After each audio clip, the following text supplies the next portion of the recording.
What up, everyone? I know, welcome back. I have been MIA for the longest now, and it's because I have a lot of things in the works, like always, right? But the reason I came on is because I was having this conversation in my head, and with a couple of people that I'm extremely close to about who people really are. And a couple of things that I've realized about success and managing your life has been for me. Um, Being able to understand exactly when to cut people off. And especially for women, like you guys know, I am not a feminist. This is not my cup of tea to talk about the difference between men and women as it opposes to the strength of a woman and women's empowerment. I feel like we are very empowered, but we always give away our power so much because we are too busy being preoccupied and occupied with things that really don't serve us.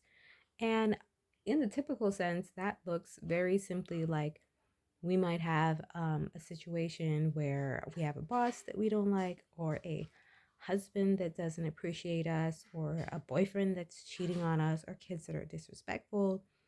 And we get into a situation where we feel like these things are happening to us and not out of any personal level of responsibility of what we have done to contribute to this happening.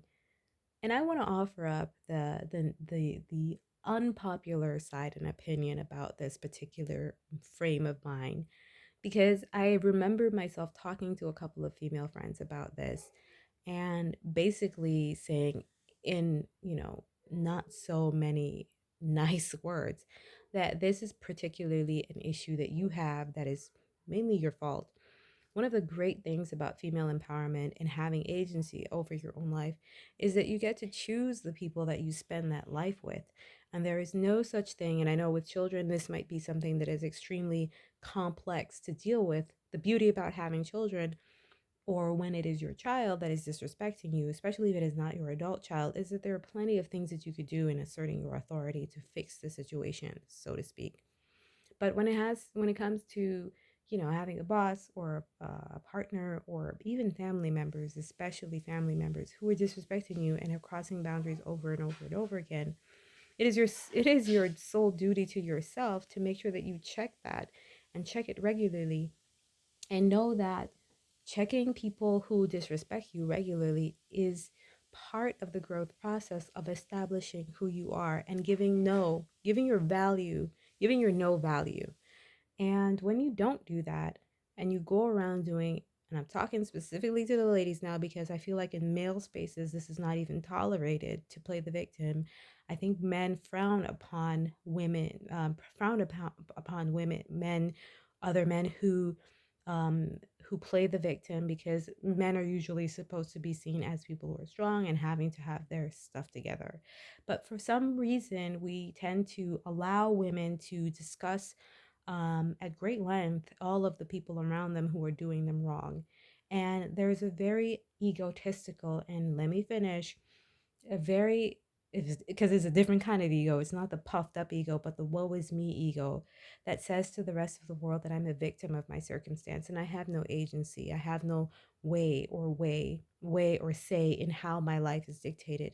And all with the guise and understanding of being able to say to the other people around them whose ear they might have to listen, that these people are in the wrong and I'm in the right, and look at how good a person I am by suffering through these ill circumstances just to seem some sort of heroic. But you're not a hero because you haven't done anything. You haven't stood up to your boss. You haven't left the cheating husband. You haven't put your kids in check and tell them that what it is that you're supposed to do or not do in your life. And therefore, people who tend to want to always act like as if they're the victim. And I understand circumstances can get very, very hard and tough where you are unable to get to that place. But it is absolutely necessary. It is imperative for the overall good of your life to be able to have the courage and take the risk of being shamed and blamed for your circumstances to actually find yourself in a better situation and place. And you can do it. It is totally possible. People do it every day. And a part of that part of why people don't do it, and part of the reason you should do it, is because you are the only one that is going to be blamed at the end of the day when things really turn out as bad as they can if you stay.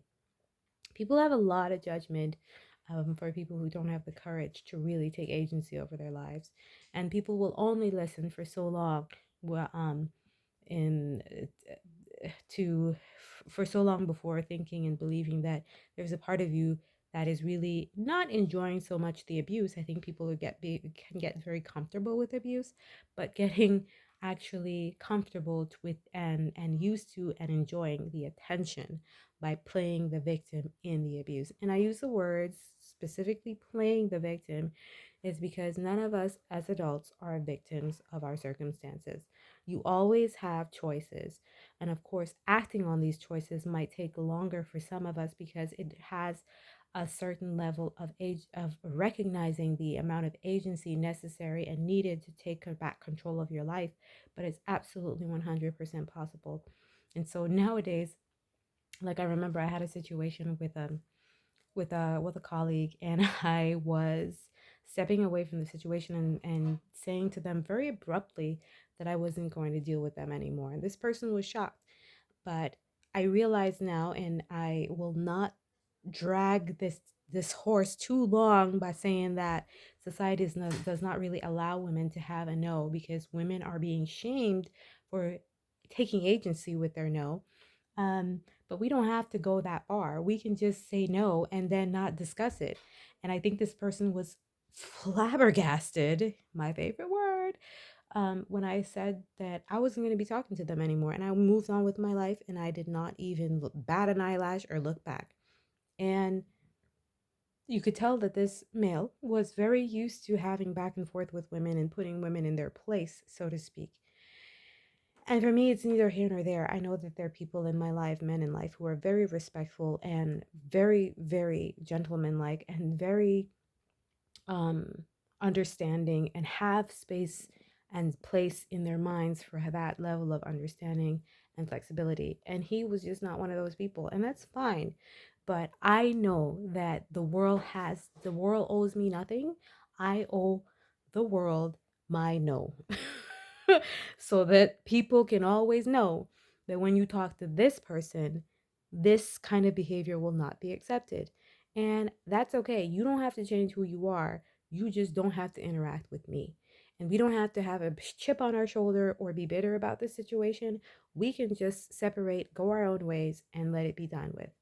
And so the person who had arranged for me and this person to work with was trying to get me to continue the conversation with them. Now, I agreed to clear the air, but knowing full good and well that when somebody shows you who they are, you have got to believe them the first time. And that was one of the hardest lessons that I have had to learn. And because I had to learn that lesson so hard, um, I had to get rid of a lot of friends that were not good for me and a lot of relationships that were not good for me because I had attracted people into my life for a very, very long time that did not mean me well, just would, who had become comfortable with taking advantage of me. I allowed that. And so, since I'm now at this different place in my life, when I see people act a fool around me the first time, I believe them. I don't have to make a scene. I don't have to get crazy. I cut my losses from the beginning before I become too heavily emotionally invested in that person. And I think as women, especially, we make too many excuses because we put on the blinders about what we think the relationship is or what we want the relationship to be. And we excuse away bad behavior from the onset. No, boo boo. You have got to check yourself and evaluate your level of self awareness and always be honest with why it is you have attracted such a disrespectful person in your life. That requires a lot of work and a lot of agency, but it is possible. And I think that the more you do it, the easier it becomes, the less guiltier you feel. But believe a person the first time when they say it. I'm gonna catch you all in the next video. I hope that, you all fall off the face of the earth after me not showing up on my channel for a while. I'm gonna try to do this some more in the future. Stay free.